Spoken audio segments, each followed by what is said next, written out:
Monsieur le bâtonnier d'Alger, Monsieur le bâtonnier de Paris, Monsieur le procureur d'Alger, Monsieur le président de la Chambre commerciale et maritime de la Cour suprême, Monsieur le président de la Cour d'Alger, Mesdames et Messieurs les hauts magistrats, Madame la représentante, Monsieur le représentant du Premier ministre, Mesdames et Messieurs les hauts magistrats, Mesdames et Messieurs les représentants des conseils nationaux des barreaux, Mesdames et Messieurs les membres du Conseil de l'Ordre de Paris et d'Alger, Mesdames et Messieurs les intervenants au colloque, Mesdames et Messieurs. C'est un très grand honneur pour moi de participer à l'ouverture solennelle de ce campus d'Alger 2015. C'est un événement d'envergure qui marque l'importance du partenariat entre nos deux barreaux prestigieux, chargés d'histoire, de mémoire, mais aussi d'une grande tradition juridique.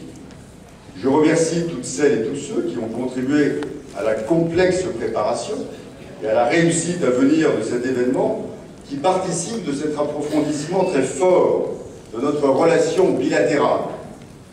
Vous êtes à Alger dans le contexte du partenariat d'exception entre nos deux pays, partenariat voulu par les présidents Hollande et Bouteflika. Ce partenariat s'illustre dans tous les domaines, politiques, économiques, humains, culturels, mais aussi juridiques. Notre cérémonie et votre campus, messieurs les bâtonniers, participent de cet élan nouveau. Si je suis bien conscient que dans tous les pays, les relations entre les barreaux et les autorités ne sont pas toujours sans nuages, ce qui s'explique sans doute par le charme et la force de nos démocraties.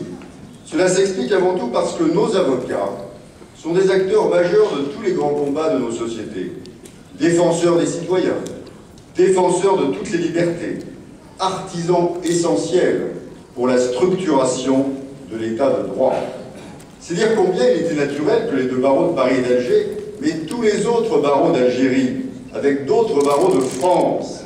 Et je me souviens encore de l'accueil si chaleureux que j'ai reçu du barreau de Tlemcen.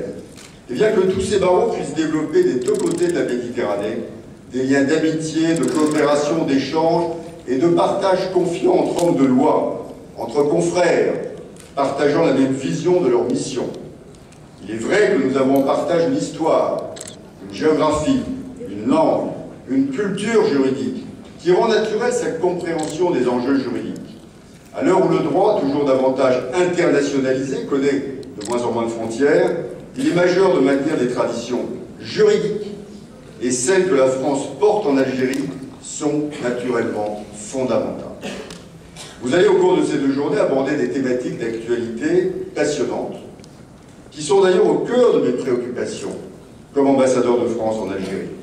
Avenir économique en commun, coopération entre l'Algérie et la France, expérience d'entreprise en Algérie et en France, comment entreprendre et investir en Algérie, réglementation d'échanges et droits douaniers, mais également un avenir professionnel en commun avec des regards croisés algéro-français sur le système juridique et le droit des obligations, mais aussi la résolution des litiges, des regards croisés sur la problématique de l'arbitrage, l'exécution des décisions de justice, sur également l'examen de la circulation et le séjour des personnes et les contours de ce fameux accord de 1968 sur la mobilité qui reste le socle des relations entre l'Algérie et la France. Bien sûr, enfin, tout ce qui tourne autour de la formation et de l'exercice professionnel de l'avocat. Sur tous ces sujets qui nous concernent, avec mes collaborateurs quotidiennement, nous avons une vision, un intérêt, une approche, des objectifs. Et c'est pour cela que Martin Juillard, chef du service économique régional et représentant du ministère de l'économie et de l'industrie au sein de mon ambassade, participera à vos débats. C'est pour cela aussi que notre magistrat de liaison, Abdelhakim Mahi, que je salue, suivra l'ensemble de vos travaux. C'est pour cela aussi que je serai très passionné de prendre connaissance du résultat de vos tables rondes. Votre présence aujourd'hui à Alger, monsieur le bâtonnier Pierre-Olivier Sûr, démontre tout l'intérêt que vous portez à cette coopération bilatérale. La qualité comme la taille de votre délégation montre que vous n'êtes pas le seul dans cet état d'esprit. Le bâtonnier d'Alger, pour sa part, depuis de nombreuses années, travaille à faire vivre cette relation d'exception. Et nous devons aller encore plus loin. D'abord, en raison d'une vision commune de nombreuses problématiques, mais aussi parce que vous partagez à l'évidence un avenir professionnel en commun. Je le sais, vous êtes unis par une convention de jumelage, ce qui permet d'asseoir dans de bonnes conditions une coopération technique entre vous. Vous avez naturellement tout mon soutien et celui de mon ambassade à travers le service de coopération et d'action culturelle qui apporte sa contribution pour le rayonnement de votre profession et la promotion de nos actions de coopération. Mais c'est aussi avec l'Union européenne et bien sûr ses crédits, auxquels, je le rappelle, la France contribue pour près de 20%, que nous travaillons en Algérie pour développer la coopération.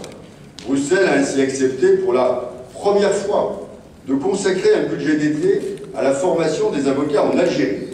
Et notre ministère de la Justice, par l'intervention de son opérateur Justice, Coopération internationale, sous l'autorité de Mme Taubira, notre garde des Sceaux, y est pleinement associé et vous apportera tout le soutien dont vous avez besoin pour vous aider dans ces projets ambitieux et nécessaires, notamment en matière de formation initiale et continue.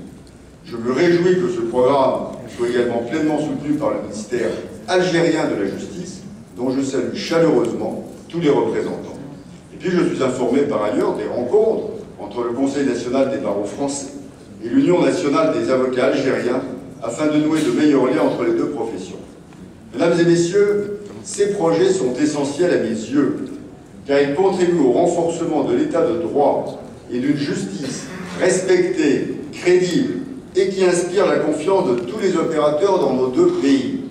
Dès lors, votre action en Algérie, comme en France, par les conseils que vous prodiguez dans le monde des affaires, par la défense que vous apportez tant sur le terrain juridique que judiciaire, par votre engagement personnel et votre rôle de médiateur, et par votre professionnalisme, contribue à une meilleure qualité de la justice.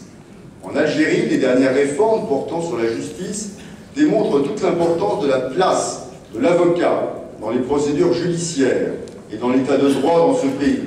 Nos concitoyens, ici comme chez nous, doivent avoir ce sentiment de justice rendue, ce sentiment qui conduit le justiciable à accepter l'idée même d'une justice non seulement régulatrice du lien social, quelle que soit la dureté de ses décisions. Mais pour que cet état de droit soit complet, les avocats, auxiliaires de justice, doivent être des acteurs incontournables du fonctionnement de nos justices. C'est pourquoi les échanges et les réflexions que vous conduisez demain sont majeurs à mes yeux.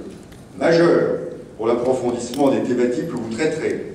Et une fois de plus, tous les sujets qui sont à l'ordre du jour sont concrets, opérationnels et essentiels pour nos relations bilatérales.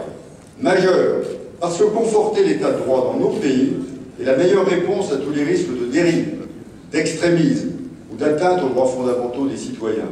Majeur parce que vous portez, avec cette profession d'avocat, haut et fort, les exigences de liberté, de respect de l'autre et de la règle de droit. Autant de principes sur lesquels nous ne devons jamais accepter le moindre compromis. Pour l'ensemble de ces raisons, mesdames et messieurs, je vous souhaite les travaux les plus productifs et les plus opérationnels possibles, en remerciant de nouveau nos amis algériens pour la qualité, la chaleur, la gentillesse de leur accueil. Dans ce pays si proche de nous, si attachant, magnifique aussi, et avec lequel, je le dis souvent ici à Alger, nos relations sont égales à nul autre dans le monde. Je vous remercie.